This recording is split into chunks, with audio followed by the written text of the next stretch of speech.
Good morning, United students. Gosh, we miss you guys so much. This is so weird to spend so many weeks apart. It hasn't even been that many yet. But I hope you're all doing well and staying healthy and finding lots of things to fill your time and enjoying your family. But this morning I wanted to jump into Psalm 16. I have been reflecting on the Psalms a lot personally. I've needed it. Um, just some encouragement, without going too much in detail. Just I've been personally really anxious and stressed about my job and about just how things are going right now. And so just know that if you are anxious and stressed, you're not alone. I'm right there with you. But I have found a lot of comfort in the Psalms just as a whole. I've been really encouraged and really felt the love of God just really shine through. And I know Zoe talked about Psalm 91 the other day, and I thought that was just super encouraging. And I've just been reading through a lot of the Psalms as well. So Psalm 16, I want to jump into. I'll read it first, and then I'll kind of go through a few verses. So Psalm 16, starting in 1. Preserve me, O God, for in you I take refuge. I say to the Lord, you are my Lord. I have no good apart from you. As for the saints in the land, they are the excellent ones, in whom is all my delight. The sorrows of those who run after another god shall multiply. Their drink offerings of blood I will not pour out, or take their names on my lips. The Lord is my chosen portion and my cup. You hold my lot. The lines have fallen for me in pleasant places. Indeed, I have a beautiful inheritance. I bless the Lord who gives me counsel. In the night also my heart instructs me. I have set the Lord always before me. Because he is at my right hand, I shall not be shaken. Therefore my heart is glad, and my whole being rejoices. My flesh also dwells secure. For you will not abandon my soul to Sheol, or let my Holy One see corruption. You make known to me the path of life. In your presence there is fullness of joy. At your right hand are pleasures forevermore. So I've just been thinking a lot about the things that are making me nervous, and I kind of added in a list of things that probably are making some of you nervous and are on your mind a lot. So the first one is health. Obviously, we're dealing with a virus. We're dealing with the potential loss of life and lives that have already been lost and people that are really sick. And so that's the first thing. I work in healthcare, so the first thing in trying to decide if I was going to continue working or not is, am I putting people's health at risk? And I just know that's something that you probably are all nervous for too, especially with having grandparents or family friends or whoever it may be that you're worried about health. Another big one, I think, for a lot of people is just money and the economy and how those kinds of things are going to shape out. Maybe for you, it's just missing your friends or feeling extremely isolated. More specifically, I know like seniors, you're probably like, what's my graduation going to look like? I'm not getting to experience my last semester of high school. I'm missing out on all these opportunities that I was excited for. For a lot of you, it's probably sports, your own sports that you're involved in, watching professional sports or March Madness. I know that was a big one in my house, that people were upset they weren't going to get to watch March Madness.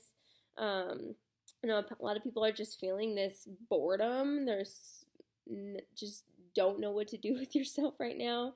You're scared, you're nervous, you're anxious. Maybe some of you are loving it, and so that's great. For some people, I know they're struggling with identity, just like, where is my identity in this? Like, I don't feel like I'm getting to do what I like to do or what, sets me apart because I'm just stuck at home. And it's interesting because we probably are all spending all this time on social media, and we just went through this whole series where it was like, let's try to spend less time on social media and more time with the Lord. It's like, now I have all this time. What am I going to do with it?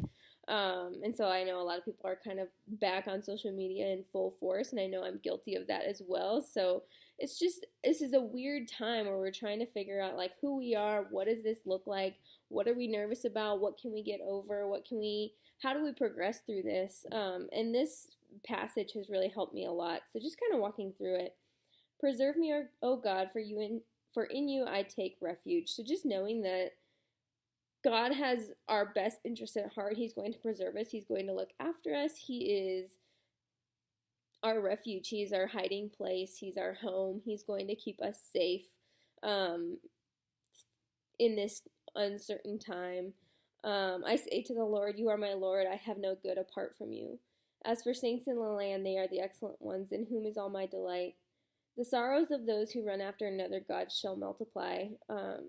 That was another verse, verse 4, that's just really stuck out to me, that if we search for our God in other things, as Logan talked about yesterday morning, with the things that we delight in and thinking on things, trying to decide if those things are good or not, if we choose to run after another God in this time, it's going to make those things I just listed worse. That anxiety, that nervousness, that loss of identity, boredom, feeling isolated, those things are not going to get better by searching for another God, whatever that may be, whether it be in social media or in filling our time with horrible television and movies and whatever. Not that they're all bad, but just there's so many things we can run after in this time, and clearly the Lord's saying, like, your sorrows are going to increase. You're only going to feel more anxious. You're only going to feel more um, bored and isolated if you search for your purpose in things outside of Him. Verse 5, the Lord is my chosen portion and my cup. You hold my lot. The lines have fallen for me in pleasant places indeed. I have a beautiful inheritance. I think those are just some beautiful words of what God has for us. He's our chosen portion and our cup, just saying that He is all we need. We don't need anything apart from Him. We may have less food, we may have less toilet paper, we may have less whatever it may be, but we know that our identity is not in those things, and our life is not in those things, but the Lord is our life. He is our chosen portion and our cup. The lines have fallen in pleasant places indeed. I mean, He has our best interest in mind. That is what I just keep clinging to. Like, although these things are uncertain, these times are uncertain, we don't know when we're going to be able to go back to work or school. He has a beautiful inheritance for us. He has something waiting for us. He is absolutely looking out for us. Moving on, verse 7. I bless the Lord who gives me counsel in the night. Also my heart instructs me. I have set the Lord always before me. Because He is at my right hand, I shall not be shaken. That verse 8 has been the one I have been repeating to myself consistently. Because He is at my right hand, I shall not be shaken. If He is with us, and He promises He is, and we know He is, and we seek Him, we are not shaken. We are not thrown off. He's not thrown off by this. He knew this was coming. He has the world in His hands. He knows what's happening here, and He loves us. And if we turn to Him and we put Him at our right hand, and we have Him as the sole thing we seek for and love and desire, we can't be shaken. Nobody can take that from us. Nobody can take the Lord from us. Therefore my heart is glad and my whole being rejoices. My flesh also dwells secure. So my heart, my soul, my being, I can rejoice and I can be happy and I can be so excited for who the Lord is and what He's doing in our lives despite what's happening in the world. Like, that's not what we find our hope and joy in, that the Lord is what we find our hope and joy in. But then also my flesh also dwells secure. He's going to take care of our needs. He cares for our flesh. He says, this is not our life forever. This is not our forever home. We should not, look only to do well in life and not look to Him or to eternity. But He does care about our flesh. He cares about our needs, and He will take care of us. For you do not abandon my soul to Sheol, or let your Holy One see corruption. He is still here. He is not abandoning us. He is not sending us to a place of despair. He is not ignoring our needs or our hearts or our desires. He's here for us, and He just loves us. You make known the path of life. In your presence there is fullness of joy. At your right hand are pleasures forevermore. I'm just so encouraged by this. I'm just so excited about who the Lord is in the midst of this. I can be nervous. That's not abnormal. We're all feeling it. I can feel isolated or bored. I might have those kinds of feelings, but if I look to the Lord, I know there is fullness of joy and pleasures forevermore. And I just want to encourage you guys in that. And I promise you will feel that. I've had like the lowest lows in the last week, and reading these kinds of things and just praying on these kinds of things, and speaking to the Lord and having good conversations with friends and Kevin, my husband. I've been able to feel that joy. I've been able to feel the Lord's pleasure. I've just I've been able to see that He is still here. He's in the midst of all of this, and He truly does have our best interest in mind. And He's looking out for you if you just reach for Him and if you look to Him. Um, Psalm 34:5 is those who look to Him are radiant. Their faces are never covered with shame. That's another psalm I've been reading a lot, and I just know that if we look to Him, we are radiant. The world is going to see that this time is not going to shake us, but that in Him we're still finding joy and pleasure.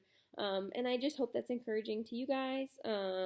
As everyone's been saying, we are here for you if you need to talk about anything, or just need someone to call or FaceTime or text and just check in. We are definitely here for you. We love you guys, and I'm sorry this got really long. But I just am praying for you, and I pray that you are just feeling the Lord's nearness in this time, and just encouraging you to continue to seek Him. But love you guys. We'll see you soon.